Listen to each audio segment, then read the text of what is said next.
आज हम एक ऐसी बिल्डिंग की बात करने जा रहे हैं जो कि बुर्ज खलीफा से भी ज़्यादा महंगी है, लेकिन फिर भी इस बिल्डिंग को फेल स्ट्रक्चर माना जाता है। ये बिल्डिंग वैसे तो दुनिया की दूसरी सबसे ऊंची बिल्डिंग है, लेकिन शायद आपको ये बात ना पता हो कि इस बिल्डिंग का जो ऑब्जर्वेशन डेक है वो इस दुनिया का सबसे ऊंचा ऑब्जर्वेशन डेक है।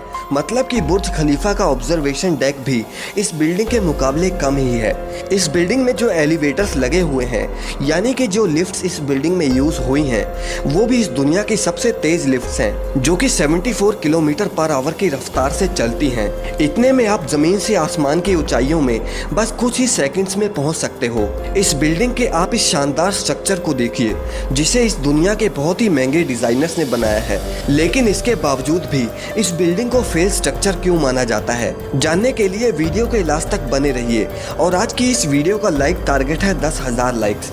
अगर आपने इस वीडियो को लाइक कर दिया है तो चलिए वीडियो को शुरू करते हैं। दोस्तों, चाइना की सबसे ऊंची बिल्डिंग, जिसे 2.4 बिलियन डॉलर्स में बनाया गया था, यानी करीब 17,500 करोड़ रुपए। इतने पैसों से अगर आप चाहें तो लगभग 2 बुर्ज खलीफा तो बना ही सकते हैं। ये बात आपको बिल्कुल हैरान कर देगी कि इसके बाहर जो आप ग्लास पैनल्स देख रहे हो, इसमें 20,000 ग्लास पैनल्स यूज हुए हैं, और वो सभी के सभी ग्लास पैनल्स अलग अलग शेप्स और साइजेस के हैं। 632 मीटर की इस बिल्डिंग में 128 फ्लोर्स हैं, और आपको शायद ये बात हैरान कर दे कि जहां बड़ी बड़ी बिल्डिंग्स में 10 या 20 एलिवेटर्स होते हैं, वहां इस बिल्डिंग में 114 एलिवेटर्स हैं, और वो भी दुनिया के सबसे तेज एलिवेटर्स।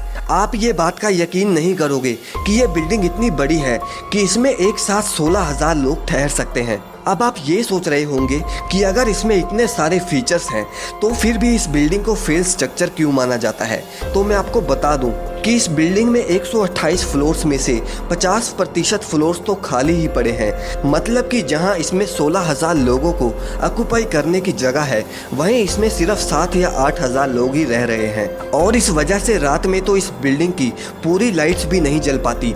बिल्डिंग्स को जिन्होंने बनाया था, उनका ये मानना था कि जो पैसा उन्होंने कंस्ट्रक्शन में लगाया है, यानी 17,500 करोड़ रुपए, उन पैसों को वो 12 सालों में कंप्लीट कर लेंगे। लेकिन जैसा उन्होंने सोचा था वैसा बिल्कुल नहीं हुआ, और इस वजह से चाइना का ये शंघाई टावर अभी 12,000 करोड़ रुपयों के नुकसान में चल रहा है। और साथ ही में जो चाइना का फायर और सेफ्टी डिपार्टमेंट है, उनकी तरफ से भी ये टावर को पूरी तरह सेफ नहीं माना जाता, क्योंकि उनका ये कहना है कि अगर मान लो कि इस बिल्डिंग में 100वीं मंजिल पर आग लगी तो फायर सेफ्टी वाले इस टावर पर इतना जल्दी उतना ऊपर नहीं पहुंच पाएंगे, और इसलिए सेफ्टी भी एक और कारण है इस टावर को फेल स्ट्रक्चर कहने का।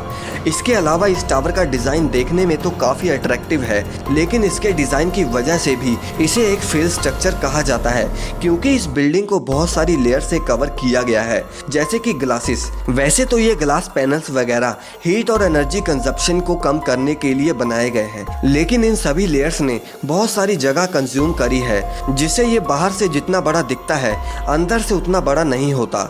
यानी कि आप सिंपल लैंग्वेज में ये भी कह सकते हैं कि जहां इस बिल्डिंग में 16,000 लोग रह सकते हैं, वहीं अगर ये लेयर्स ना होती तो इस बिल्डिंग में हो सकता था कि एक टाइम पर 25,000 लोग भी रह पाते। इसलिए इस बिल्डिंग का डिजाइन भी एक मेन रीजन है कि इसको फेल स्ट्रक्चर माना जाता है। इसके अलावा इस टावर में एक लग्जरी होटल भी खुलने वाला था, लेकिन अभी तक वो होटल भी नहीं खुल पाया। और साथ ही में जिन्होंने इस टावर में अपने ऑफिस वगैरह किराए पर लिए थे, उनमें से सिर्फ 30% लोग ही इस टावर में आए, और बाकियों ने इस टावर में ऑफिस लेने से मना कर दिया, और वो ऑफिस अभी तक खाली ही पड़े हुए हैं, जिस वजह से अभी तक इस टावर पर लगने वाला पैसा भी पूरा नहीं हुआ।